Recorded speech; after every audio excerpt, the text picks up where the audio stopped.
The silence in the king's study was a living thing. It had weight and texture, a quality of cold, still water that pressed in on all sides. For 5 years, Mira had learned to breathe it, to move through it without causing a ripple. Her pen was the only sound permitted, the soft, dry scratch of nib on parchment as she transcribed the royal ledgers. It was a sound Darius tolerated, the sound of his kingdom being ordered, of chaos being held at bay by her meticulous hand. The capital city of Evernight had been built on the accord, that centuries-old treaty that allowed vampires and humans to coexist in careful, codified peace. Humans provided labor, creativity, and the warm pulse of mortal life that kept the city thriving. Vampires provided protection, immortal wisdom, and the iron rule that kept the darker things at bay. It was an imperfect balance, but it was balance nonetheless, and King Darius was its guarantor. Under his rule, humans walked the streets safely, worked in positions of trust and responsibility, and were protected by laws that even the oldest vampires dared not break. Mira herself was a testament to that protection, a human entrusted with the kingdom's most sensitive documents. Living in secure housing within the citadel's inner ring, her position respected by all who served the crown.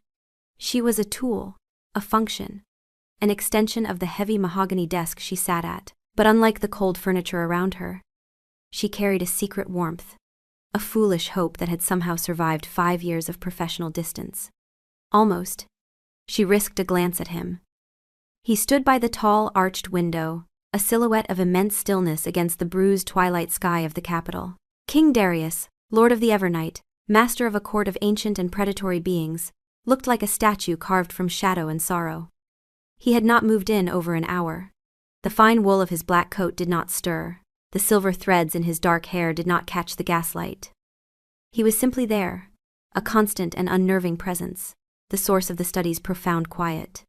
Her heart, that traitorous and foolish organ, gave a painful thud against her ribs. It was an old ache, a familiar companion in the long, silent hours. To love a man who did not see you, or rather, who chose not to, was a special kind of torment. He acknowledged the reports she filed, the schedules she kept, the correspondence she answered in her perfect, looped script. He thanked her, occasionally, in that low, resonant voice that made her chest tighten. He even asked after her well-being when she'd been ill last winter, arranging for the court physician to attend her. But there was always a careful distance, an invisible line he never crossed. Professional, courteous, impenetrable. She, however, saw everything. She saw the tension that gathered in the hard line of his jaw when a treaty negotiation went poorly. She saw the way his long, elegant fingers would trace the rim of his wine glass, the only sign of restlessness he ever betrayed. She knew the scent of him: old books, winter air, and a faint metallic trace of something ancient and powerful that was purely Darius. She had catalogued every inflection in his low, resonant voice, from the clipped dismissal he used with sycophantic courtiers to the razor-sharp command that could bring a centuries-old general to his knees. What she didn't know was that her housing assignment in the secure Citadel quarter hadn't been random chance, or that the 2 city guards, who always seemed to be patrolling near her building, were actually elite soldiers personally selected by Lord Valerius, or that every route she walked had been quietly assessed and approved. She lived in a web of protection so subtle she had never once noticed its threads. Tonight, the silence felt different. It was sharper, colder. A delegation from the southern clans had left an hour ago, their footsteps echoing with a hostile retreat. Mira had transcribed the meeting's minutes, her fingers flying to capture the veiled threats, the brittle diplomacy. Now, the aftermath hung in the air, a tension so thick she could taste it on her tongue. "The ledgers are complete for the day, my lord," she said, her voice steady and professional. Darius did not turn, but his voice came, low and controlled. "Thank you, Mira. Your accuracy is, as always, invaluable." It was more than he usually said. She felt the small, painful flutter of hope she'd learned to suppress. "Is there anything else you need before I go?" A pause, a fraction too long. Then, "No, that will be all." She swallowed the familiar sting of disappointment and began to tidy her workspace.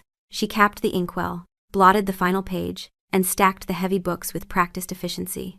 As she rose, her worn leather satchel in hand, she caught his reflection in the window glass. He was watching her. The moment their eyes met in the reflection, he looked away, his jaw tightening almost imperceptibly.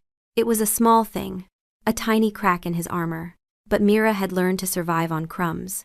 "Good night, my lord," she said softly. "Good night, Mira. Safe travels home." It was a dismissal, gentle but firm. With a final, lingering look at his profile, Mira slipped from the room, pulling the heavy oak door closed until it clicked softly shut.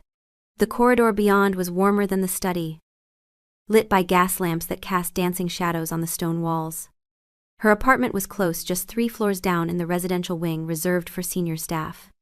The walk took mere minutes, and she was grateful for it tonight. The tension from the meeting had left her drained. What she didn't see was Darius, still standing at the window, his hand pressed flat against the glass as he watched her small figure cross the courtyard below, waiting until she disappeared safely into the residential building, before he finally allowed himself to breathe. What he didn't see was the figure watching from the shadows of the outer gate. A figure who had been watching for weeks, cataloging patterns, noting routines. A figure who had finally seen what he'd been looking for. The way the king's gaze followed his secretary. The fraction of a second pause before he looked away. The almost imperceptible softening in his expression when she spoke. It was nothing. It was everything. And Stefan, who had spent 5 years searching for the woman who had fled from him, who had tracked her to this cursed city and spent months probing its defenses, finally had his leverage. But patience was required. The king's security was legendary, the protection around the citadel absolute. Stefan needed an opening, a moment of vulnerability, so he watched, and waited, and planned. 3 weeks later, that moment came. Mira was reviewing a procurement contract in her apartment when the knock came. It was late past midnight, but not unheard of. Sometimes urgent documents needed the king's attention before dawn meetings. "Miss Mira?" a voice called through the door. "Courier from the southern provinces. Time-sensitive documents for the king's review." She opened the door to a young man in courier livery, holding a sealed dispatch case. He looked nervous, sweating despite the cool night. "I was told to deliver these directly to you for vetting before they reach His Majesty. It was standard protocol." She reached for the case. The moment her fingers touched the leather, everything went wrong. The courier's hand shot out with inhuman speed, clamping over her mouth. His eyes bled to black, his face contorting with predatory hunger. "Hello, little bird," Stefan whispered, his true voice replacing the glamour. "Did you really think you could hide forever?" Panic exploded through her. She tried to scream, to fight. But a second figure materialized from the shadows of the corridor, the night guard who was supposed to be protecting this wing. His throat already torn open, his body crumpling silently to the floor. This was planned, coordinated. They'd breached the citadel itself. "Your precious king has been distracted tonight," Stefan hissed, pressing a cloth over her face. The chemical smell was overwhelming. A convenient riot in the eastern quarter. All his best people deployed. He's grown so confident in his little fortress, so arrogant. But you he values. I've seen it in how he looks at you when he thinks no one notices. Let's see if he values you enough to bleed for. Her struggles weakened, consciousness slipping away like water through her fingers. Her last thought was a desperate, silent cry. "Darius." "I'm sorry." In the king's private chambers, Darius was reviewing intelligence reports on the Eastern Quarter riot when Lord Valerius burst through the door without announcement, a breach of protocol so severe it made Darius's head snap up instantly. "Mira," Valerius said, his ancient face ashen. "She's gone. Guards dead. Taken from inside the citadel." The report slipped from Darius's fingers, pages scattering like fallen leaves. For one crystalline moment, the world stopped. Then it shattered. The sound that tore from Darius's throat was not human, not even vampire. It was something older, something primal that made Valerius take an involuntary step back despite 9 centuries of fearlessness. The temperature in the room plummeted, frost spreading across the windows in intricate, violent patterns. Who? It was not a question. It was an execution order. "We don't know yet, but find them." Each word was a thunderclap. Darius was moving, shadows pooling around him like living things. "Mobilize every resource. Tear this city apart stone by stone if you must. I want every vampire, every human, every cursed rat in the sewers questioned. Now." Valerius had never seen the king like this. In 900 years, he'd witnessed Darius face betrayals, wars, even the death of his sire with cold, calculated composure. This was different. This was personal. This was a dam breaking. My lord, we should act if. Did I stutter? Darius turned, and Valerius found himself looking into eyes of burning crimson, power radiating from the king in waves that made the air itself tremble.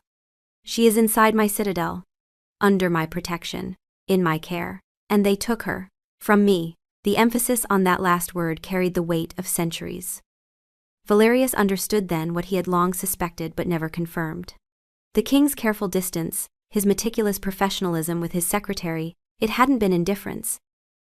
It had been restraint, a restraint that was now gone. I'll have answers within the hour, Valerius promised. You have 30 minutes. They found the first lead in 23 minutes. A rogue vampire in the lower districts, drunk on stolen blood and bragging about the big score his friend Stefan had planned. He mentioned a name, the widow's warehouse by the polluted river, an abandoned building that had been purchased through a shell company 6 weeks ago. 6 weeks. Stefan had been planning this for 6 weeks. Darius didn't wait for reinforcements. He didn't form a strategy. He simply vanished from the citadel, moving through the city like a cold wind, like death itself given purpose and direction. What followed would be spoken of in whispers for generations. The widow's warehouse was a hulking structure of rotting wood and rusted iron, its windows broken eyes staring out at the fetid river. Darius approached it from the shadows, his senses extending outward. 12 vampires inside, no 13, and one human. One fragile, precious human heartbeat, fast and frightened but steady. Alive. The control he had maintained for centuries didn't crack. It simply ceased to exist. He went through the wall, not the door, the actual brick wall, the explosion of masonry and dust, announcing his arrival like the opening salvo of war. The vampires inside had barely enough time to register his presence before he was among them. But this was not the wild, berserk rampage his court would later hear rumors of. This was worse. This was precise. This was art.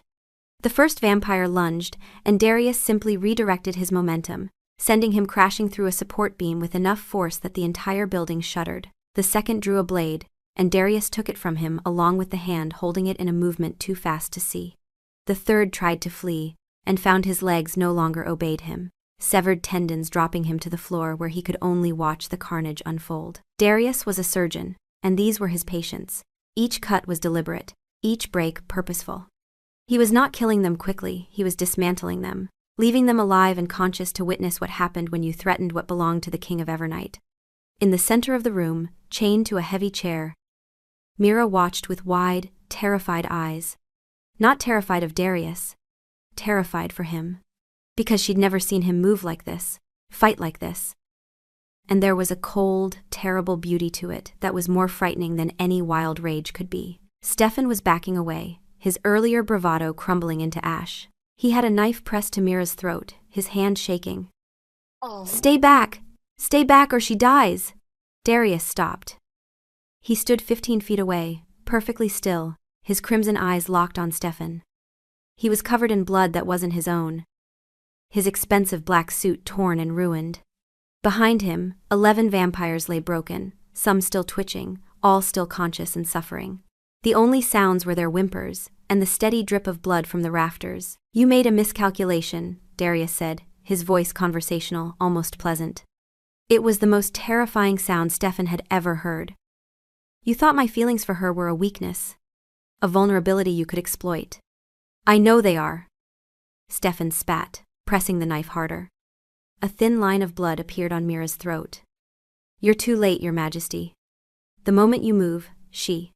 Darius raised his hand, palm out. The chains binding Mira, thick iron forged to hold lesser vampires, began to tremble. Then, twist. Then, with a series of sharp, metallic shrieks, they shattered. Stefan's eyes went wide with disbelief. That's impossible. In that fraction of a second, Darius moved. He didn't cross the distance, he simply was there. One hand gently guiding Mira forward and away, the other closing around Stefan's throat.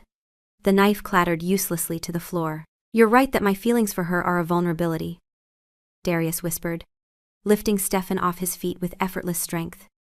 But you misunderstand the nature of that vulnerability. It's not a weakness that makes me fragile. It's a constraint that makes me civilized. And you, Stefan, just remove that constraint. Darius's hand tightened, and Stefan's scream echoed through the warehouse for exactly 3 seconds before it was cut short with a wet final crack. The silence that followed was absolute. Darius let the body drop and turned to Mira. She stood where he'd positioned her, her arms wrapped around herself, her eyes too wide, her breath coming in short, sharp gasps. There was blood on her yellow cardigan, not hers, but from the carnage around them. She was shaking.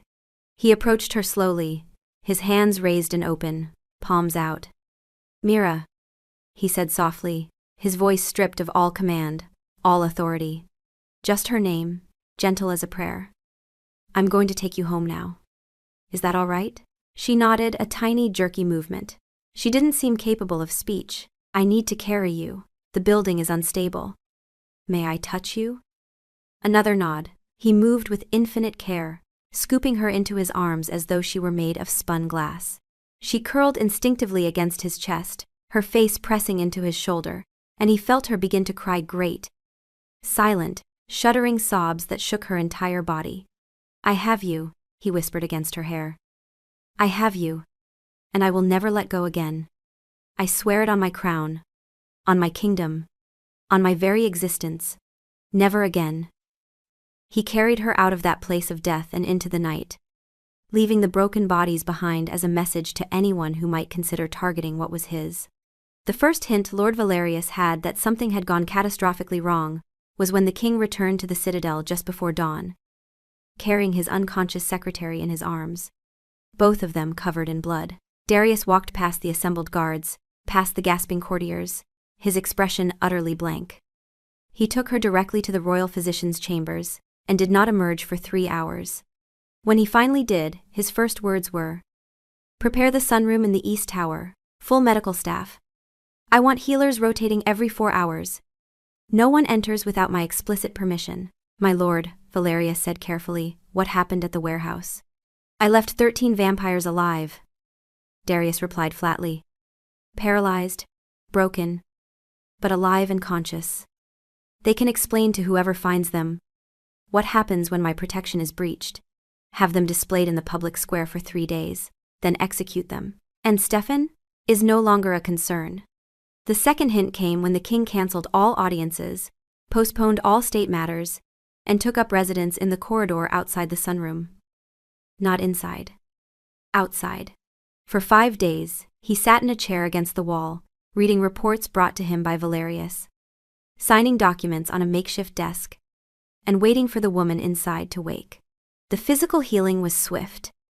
Vampire blood, carefully administered by the healers, closed wounds and mended bruises with preternatural speed. By the 3rd day, there wasn't a mark on her. But when Mira finally opened her eyes on the 6th day, they were empty. She stared at the ceiling. She ate what the healers brought her. She allowed them to bathe and dress her. But she didn't speak, didn't react, didn't seem to recognize where she was or who she was.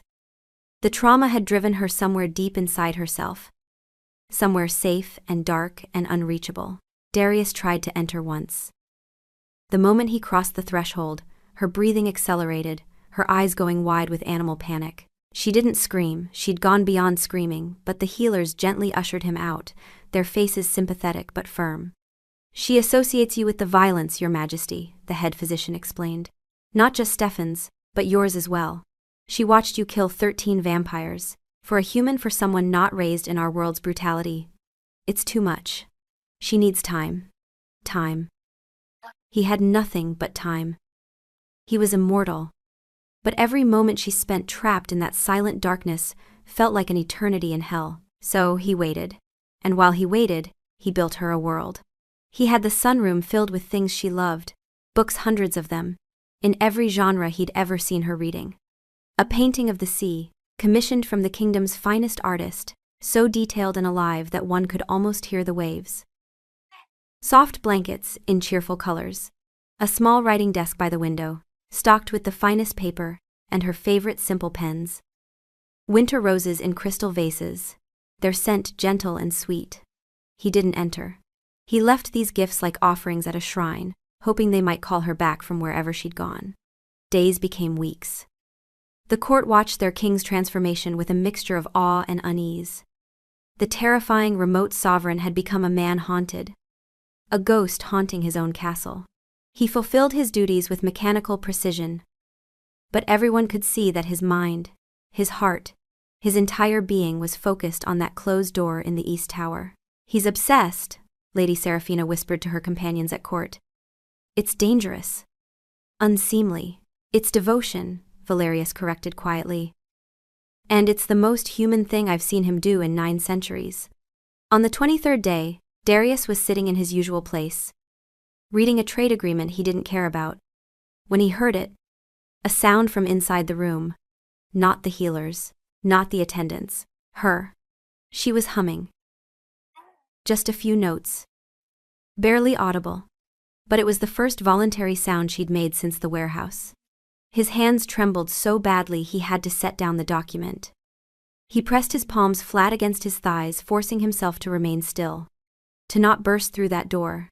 To not frighten her back into silence. The humming continued for a few minutes, then stopped. He heard footsteps, her footsteps, light and uncertain. Then, after a long pause, the door opened. Mira stood in the doorway, wrapped in a soft blue dressing gown. She looked thin, fragile, but her eyes were clear. They were focused. And they were looking at him. "You're still here," she said. Her voice was hoarse from disuse, barely a whisper. Darius rose slowly from his chair, his movements careful and deliberate. "I haven't left. Why?" The question held genuine confusion, as if the answer weren't obvious. As if the fact that he'd torn apart 13 vampires with his bare hands hadn't made his feelings abundantly clear. "Because you are here," he said simply. "And wherever you are is where I need to be." She studied him for a long moment, her expression unreadable. Then she stepped back, leaving the door open. An invitation. A beginning. He didn't enter immediately. "Are you sure?" "I don't want to frighten you. I'm frightened of everything right now," she said quietly. "But I think I'd like to try. With you." He entered like a supplicant entering a holy place, his eyes never leaving hers, ready to retreat at the first sign of distress. She moved to the window seat, settling among the cushions, and gestured to the chair opposite. Not beside her. Opposite. Distance, but not separation. They sat in silence for a long time. Finally, she spoke. "I remember everything, every detail, every sound." Her voice was steady, but her hands were twisting in her lap. "I remember Stefan taking me. I remember the warehouse. I remember watching you." "Kill them," he finished when she couldn't. "Yes. You were so controlled," she whispered. "That's what terrified me. Not that you were violent, but that you were calm. Like it was easy. Natural." Darius felt each word like a blade. "It was," he admitted, "because the alternative was losing you, and that was unthinkable." "Why?" She looked at him directly now, her eyes searching his face. "For 5 years you barely acknowledged me. You were professional, courteous, but distant. Why does it matter so much that I was taken?" This was it, the moment of truth he'd been dreading and hoping for. He could hide behind more careful distance, more professional explanations, or he could give her honesty, raw and unfiltered, and let her decide. "Because the first day you walked into my study," he began, his voice low and rough with emotion. "You smiled at me. Not the careful, measured smile people use with kings. A real smile, warm and genuine, as if I were simply a man you were pleased to meet. And something inside me that had been frozen for centuries began to thaw." He leaned forward, his hands clasped between his knees. "It terrified me, Mira. I am a creature of control, of order. My entire existence is built on discipline and distance. Feeling anything that intense, that consuming. It was a security breach. A vulnerability I couldn't afford. So you pushed me away." "No," he said firmly.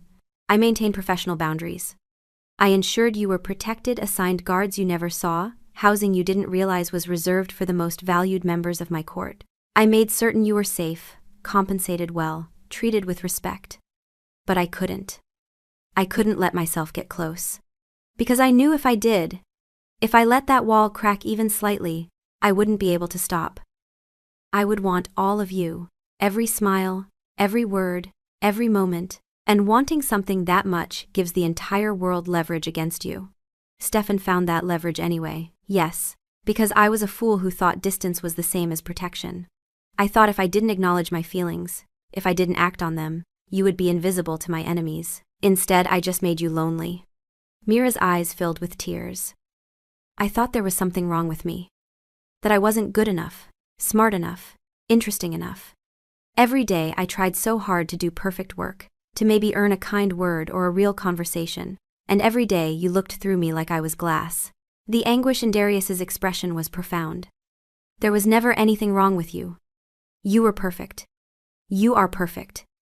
That was the problem. You were so perfectly yourself, kind, bright, unafraid, that you made me want to be something other than what I am. You made me want to be someone capable of loving you the way you deserved. And what way is that? Openly, completely, without restraint or fear. He paused, then added quietly, without violence. She was silent for a long moment, processing. But you are violent, that's part of what you are. Yes, he agreed. I am ancient, and powerful, and when necessary, brutal. I have killed thousands in my long life, Mira. I am a predator. A monster wearing a crown. You saved me. I destroyed 13 people in front of you. I gave you nightmares. No, she said firmly, surprising him. Stefan gave me nightmares. You ended them. There's a difference. He stared at her, hardly daring to hope. You're not afraid of me? I'm afraid of what you're capable of, she admitted. But I'm not afraid of you. When you found me in that warehouse, when you asked permission to touch me before you carried me out, that's when I knew. You're not a monster. You're a man with monstrous power, and you choose every day how to use it. That night, you chose to use it for me. I would choose you every time, he said, his voice breaking. Over my crown, over my kingdom, over my very existence. You are the first thing I think of when I wake, and the last thought before I rest. You are the reason I want to be better than what I am. You are everything, Mira, and I am so sorry I made you doubt that. She stood, moving to the window, her back to him. He remained seated, giving her space, his entire body tense with the effort of not going to her. I need you to understand something, she said to the glass. I'm not the same person I was before. I'm broken in ways I don't fully understand yet. I have nightmares. I panic at unexpected sounds. I can't bear to be in dark spaces. I don't know if I'll ever fully heal. Then I will be broken with you, Darius said quietly. I will sit with you through every nightmare. I will keep the lights burning. I will learn what you need, and spend eternity providing it. You don't have to be whole to be loved, Mira. You just have to be you. She turned back to him, tears streaming down her face. Why couldn't you have just told me this 5 years ago? Because I was a coward, he said simply. I was an ancient, immortal coward who was more afraid of feeling something real than of facing armies. You deserved better than my silence. You deserved poetry and courtship, and a man brave enough to love you properly. Instead, you got a king who hid behind protocol and nearly lost you because of it, Darius. I can't undo those 5 years, he continued. I can't erase the pain I caused you, or the trauma you endured because of my failures. But I can offer you the rest of my existence. However long you'll have me. In whatever capacity you'll allow. If you want me as a friend, I will be the best friend you've ever had. If you want me at a distance, I will admire you from afar, and ensure you want for nothing. And if you want... He stopped, his voice failing. If I want? She prompted softly. If you want me as I am, monster and man, violence and devotion, every broken, ancient piece of me, then I am yours. Completely, eternally, yours. The silence stretched between them, fragile as spun glass. Mira wiped her eyes with the back of her hand, then did something that made his dead heart lurch. She smiled. It was small, sad, and tremulous, but it was real. I don't know if I can love you yet, she said honestly. I don't know if I'm capable of loving anyone right now, but I think... She took a shaky breath. I think I'd like to try. To see if there's something worth building between us, something real. This time. No more silence, no more distance. Darius stood slowly, hope and terror warring in his expression. We'll go at whatever pace you need. No expectations. No pressure. Just presence. Presence, she repeated, testing the word. I think I can work with that. He wanted to cross the room, to take her in his arms, to kiss her and promise her the world. But he held himself perfectly still, letting her control every aspect of their interaction. She was the one who closed the distance, walking to him with careful steps. She stood before him, tilting her head back to look into his eyes, no longer crimson, but their normal deep wine color. Thank you, she said quietly, for not giving up on me. For waiting. I would have waited centuries, he replied. Though I'm grateful I didn't have to. She reached out tentatively, her fingers brushing against his hand. He held perfectly still, barely breathing, letting her explore at her own pace. She traced the long lines of his fingers, the cool marble of his skin, then slowly, carefully, she laced her fingers through his. One step at a time? She asked. One step at a time, he agreed. And standing there in the sunlit room, hands joined, two broken beings began the long, careful work of healing together. The healing was not linear. There were good days and terrible days. Days when Mira could laugh at Valerius's dry wit over breakfast, and days when she couldn't leave her bed. Days when she could sit with Darius in companionable silence, and days when his mere presence sent her into spiraling panic. But through it all, Darius kept his promise. He was present. He learned the geography of her trauma with the dedication of a scholar. Cheap wine was banished from the city. Unexpected touch was carefully negotiated in advance. She developed a signal, a hand on her chest that meant she needed space, and he would immediately retreat without question or offense. His entire life, an existence that had spanned centuries and continents, narrowed to the single purpose of her well-being. The court adjusted to their king's new reality. State dinners were held earlier, so he could return in time to read to her before she slept. She'd admitted that his voice helped quiet the nightmares. Trade negotiations were scheduled around her therapy sessions with the elven mind healer. The kingdom ran efficiently under Valerius's capable hands, but everyone knew where the king's heart resided. 3 months after the warehouse, they had their first real test. Lord Vorlag of the Onyx Peaks arrived at court with a retinue of grim-faced soldiers, ostensibly to discuss mining rights, but his true purpose radiated from him like a foul miasma. Word of the king's weakness had spread through the vampire world. An ancient king, undone by affection for a mortal. Some saw it as romantic. Others, like Vorlag, saw it as opportunity. Mira was walking in the inner gardens, a book in her hand, when Vorlag and 2 of his guards intercepted her.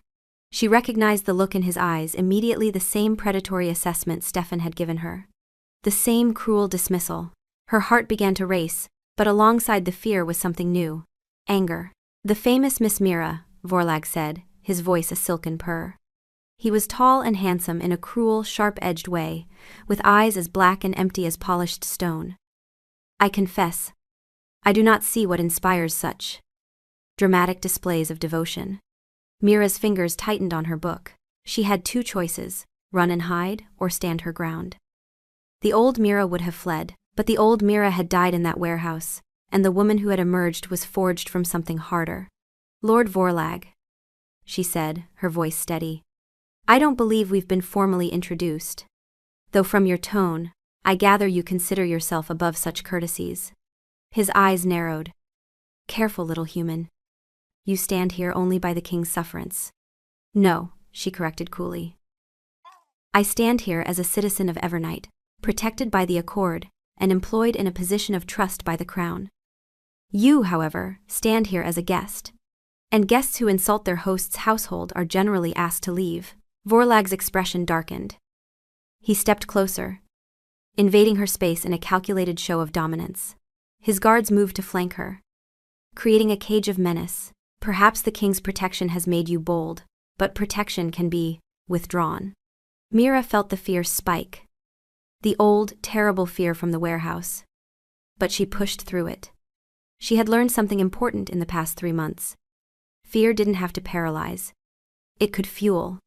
You're right that the king's protection makes me bold, she said, her voice clear and carrying. But you've made an error in your calculations, Lord Vorlag. You assume his protection is a shield I hide behind. It's not. It's a standard I live up to. He values me because I am competent, intelligent, and loyal. Not because I'm fragile. Not because I need rescuing. But because I am worthy of respect. She took a deliberate step forward, forcing him to either step back or stand his ground at an uncomfortably close distance. He held, his jaw tightening. So, here's what's going to happen, Mira continued. You're going to step aside and allow me to continue my walk. Then you're going to attend your meeting with the king and conduct yourself with the dignity befitting a lord of your station. And if you ever approach me again with veiled threats, I will file a formal complaint under Section 7 of the Accord, which grants humans the right to protection from intimidation by vampire nobility. That complaint will require a tribunal, and I suspect the king would be very interested in attending. It was a bluff. She had no idea if Section 7 even existed, but she delivered it with absolute confidence. The same confidence she'd learned from watching Darius navigate court politics for 5 years. Vorlag stared at her, clearly reassessing. Then, to her surprise, he laughed. It wasn't a kind sound, but there was a grudging respect in it. Perhaps I do see the appeal. You have fangs, little human. Even without the teeth. He stepped aside with a mocking bow. Until we meet again, Miss Mira.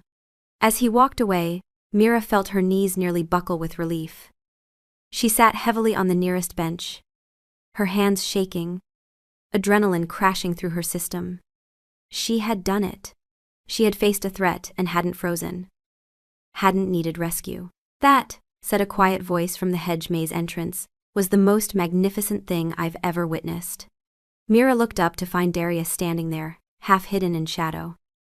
He looked like he'd been running. His usually perfect hair was disheveled, his coat askew. He must have felt her fear through whatever mysterious awareness he seemed to have and had come running. How much did you see? She asked. All of it. He moved toward her slowly, as always telegraphing his approach. Valerius sent word that Vorlag was in the gardens. I came immediately. But you. His voice was thick with emotion. You handled it yourself. You were incredible. I was terrified, she admitted. Courage isn't the absence of fear. It's taking action despite it. He sat beside her on the bench, careful to leave space between them. I was prepared to intervene, but you didn't need me to. I needed you there, she corrected. I needed to know you would come if I called. But I also needed to prove to myself that I could handle it. That Stefan didn't break me completely. He didn't break you at all, Darius said firmly. He wounded you, but you're healing. And you're stronger than you know. They sat in silence for a moment. Then Mira said, I made up Section 7 of the Accord. I have no idea if it exists. Darius's face broke into a rare, genuine smile. It doesn't, but it does now. I'll have Valerius draft it this afternoon. She laughed, the sound bright and surprised, and his smile widened.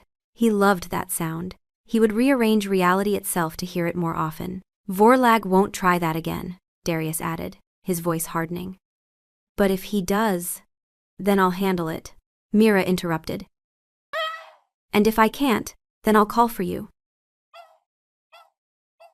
Partnership, remember? I don't need you to fight all my battles.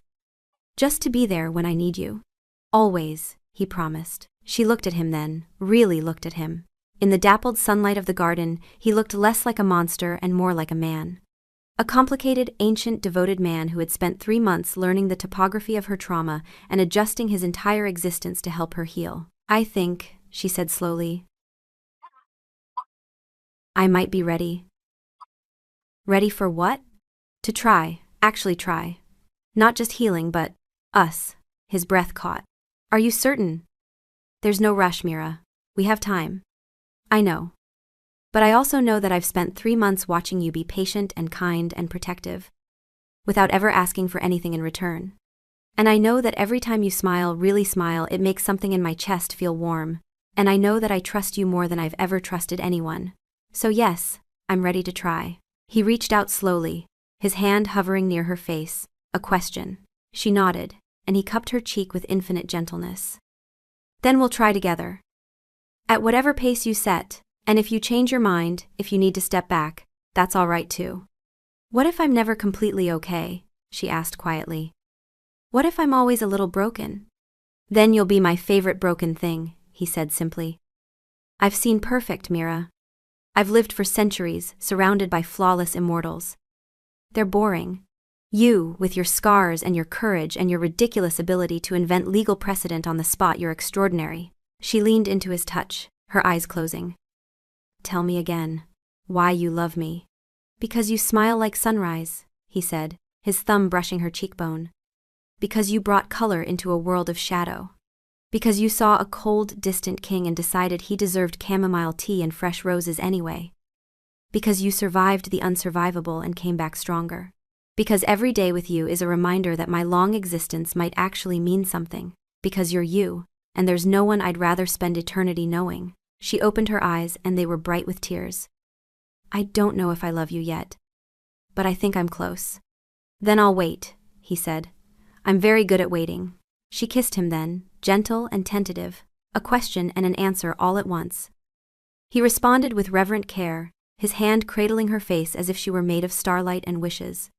It was not a kiss of passion but of promise, of beginnings, of hope. When they pulled apart, she rested her forehead against his, breathing in his scent of winter and old books. One step at a time, she whispered. One step at a time, he agreed. And sitting there in the garden, surrounded by roses and sunlight, they began to build something neither had thought possible. A love that was not perfect, but was real. Not painless, but worth the pain. Not a fairy tale, but infinitely better it was theirs. Epilogue 90. 6 months later, the court had adapted to their king's new reality with surprising grace. Mira no longer served as his secretary, that role had been given to another, more suitable for the position. Instead, she served as the Director of Human Affairs, a newly created position that gave her voice and authority in matters affecting the human population under the Accord. She was good at it. Unsurprisingly, she had always understood both worlds. She and Darius still took their time. Some nights, she slept in her own chambers. Some nights, in his, curled against his side as he read aloud until she drifted off.